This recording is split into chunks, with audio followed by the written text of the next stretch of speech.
All right, welcome to Module 3. In this module, our expert will be covering setting up and running the campaign. So get ready to take some notes and let's jump right in. All right, so here we are on the actual campaign settings page. We're going to go through the process of setting up and running and launching our campaign here. Now, the first thing you might notice is this number right here. Our targeting's reach as far as impressions is 10 billion plus. Why? Because we haven't set any categories to narrow down our audience yet. So right here in location, language, and down here in the audience section, we'll start narrowing that number down. Maybe not as much as you think though, because it's teeth whitening. It's not really super specific to any demographic. It's not really super specific to any niche or any hobby or any area of interest. Everybody, for the most part, has teeth. So we might end up leaving this pretty broad. Now let's say we're going to operate inside the United States only, so we won't mess with the location at all. Although if you really wanted to, you could add cities, zip codes, states in here. You could even go to advanced search, and you could narrow in on one little neighborhood. Let's say you're a door-to-door teeth whitening kit salesman and you wanted to do some local area stuff, generate leads in the local area. You could drop a pin right there inside of Lexington, and or let's say, this whole area here, and adjust the radius a little bit and target anybody within 10 nautical miles of, let's say, Shelbyville and Waddy in Kentucky there. So you can get pretty advanced with the locations. We're not going to do that though, okay? It's teeth whitening kits. We're mailing them out to people, okay, in our little pretend scenario. And we'll just leave it to the United States at large.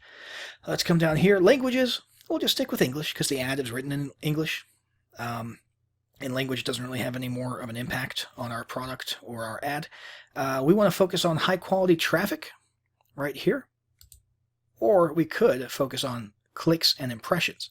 Now, honestly, if we're selling things and we're not really selling anything super expensive, traffic quality doesn't really matter too much for something as basic as what we're doing. We're selling a normal priced teeth whitening kit.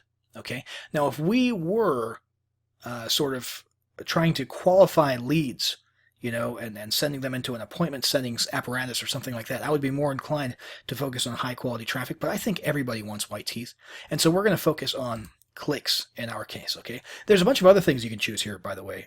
Sometimes, depending on what type of ad you selected, you'll see conversion value or just plain conversions here.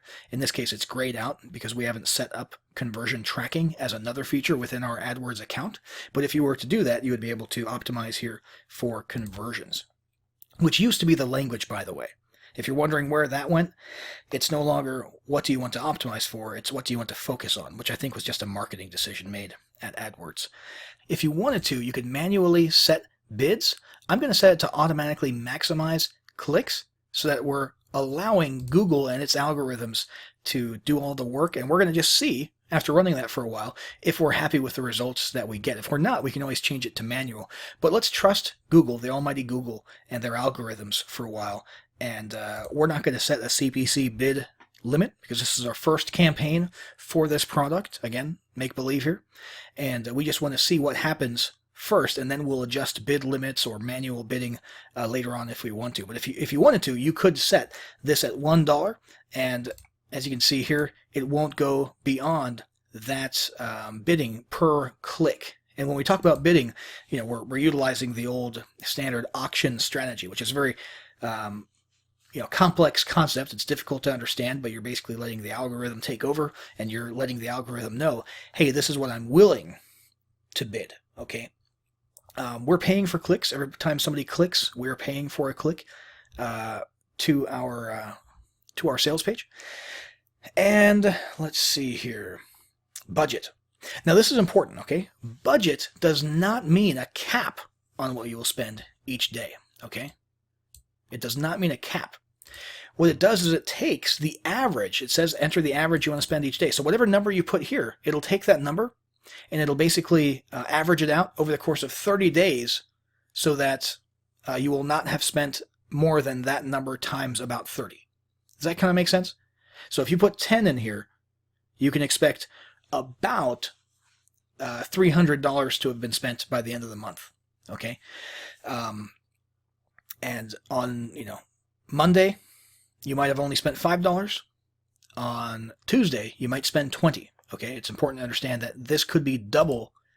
Every day you could spend double what you actually put in this line here. Okay. But the average over time, after 30 days, will end up being this number times 30. Okay, so it's kind of complicated. It's a little bit confusing and misleading, but just understand that's what you're doing. So basically, come up with a monthly budget, divide it by 30, and put it right here. Okay, I don't even know why they choose to structure it this way. It's a little bit confusing, but that's what you're doing. A monthly budget divided by 30, and that's approximately what you're going to put right here. So let's go ahead and say that we're willing to spend, I don't know, $100, up to $100 per day, or roughly $3,000 per month. Delivery method, if you wanted to, if you were on a tight timeline, you could set accelerated, and it'll spend your money faster and get your ads in front of more people and get more clicks in a shorter period of time.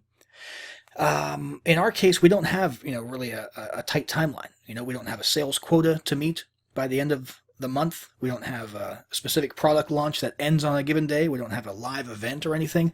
We're not bound by the calendar, and people's teeth are not going anywhere. So we can just stick to the standard method here.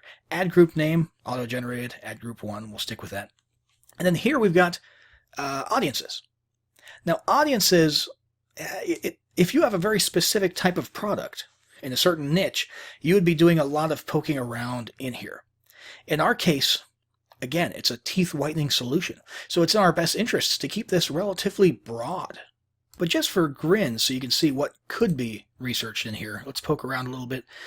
And let's theorize that maybe people interested in beauty and wellness would be more likely to click on this ad. And we could always do another campaign later, or just choose one ad group within this campaign that focuses on that target and see if in fact we do get better results that way. But we could do this. Okay, and that would basically narrow down the audience a little bit from super broad to less broad.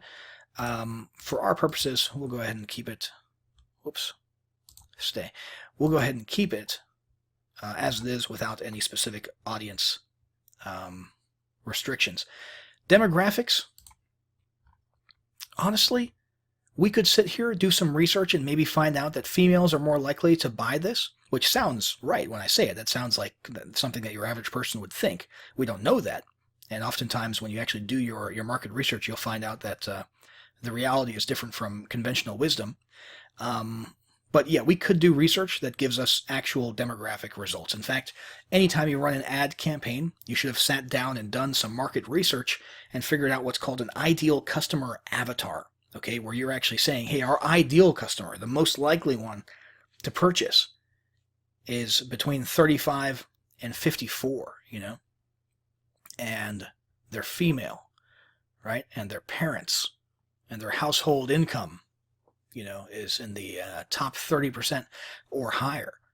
Okay, now that I don't think really applies to us too much for this example. Number one, because we're pretending to be a teeth whitening company, so we don't actually have the the audience data.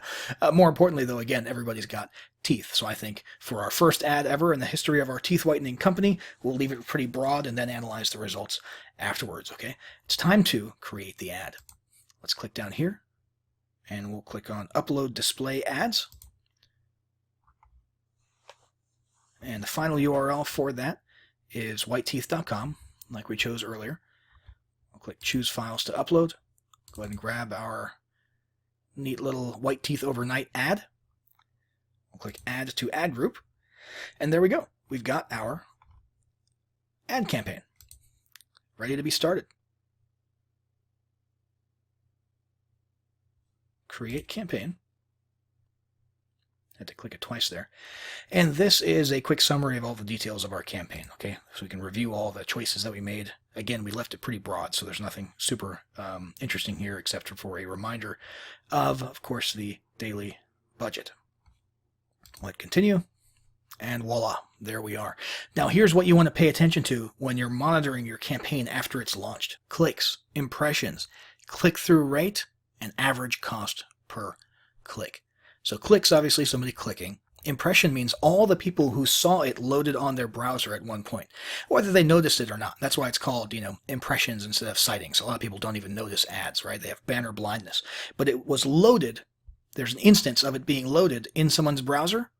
That equals 1 impression, okay? So clicks, impressions, click-through rate would be what percentage of the impressions of people who technically, quote-unquote saw it ended up clicking, okay? That's your click-through rate. And then average cost per click is basically the total cost that you've spent to get that number of clicks. That equals your average cost per click. Okay, so that's what you want to monitor. We don't really have much to compare it to right now. And of course, at the moment, we don't have any data whatsoever to look at. But you would want to monitor those, compare them to past campaigns if you do have past campaigns. And also, obviously, the big thing to compare it to here is when you send someone into your funnel, your teeth whitening kit funnel, how much money are you making? What's the average customer value, the lifetime customer value, as well as the initial order value? And if those numbers don't jive, meaning if the expense per click outweighs the average amount that you make from bringing on a customer, obviously you need to get back into that campaign settings page and start tweaking things a little bit and try to get that number down as much as possible. But that's it, guys. We've gone through the whole process of creating a visual, nice display ad, setting it up with all the various parameters, and finally launching it.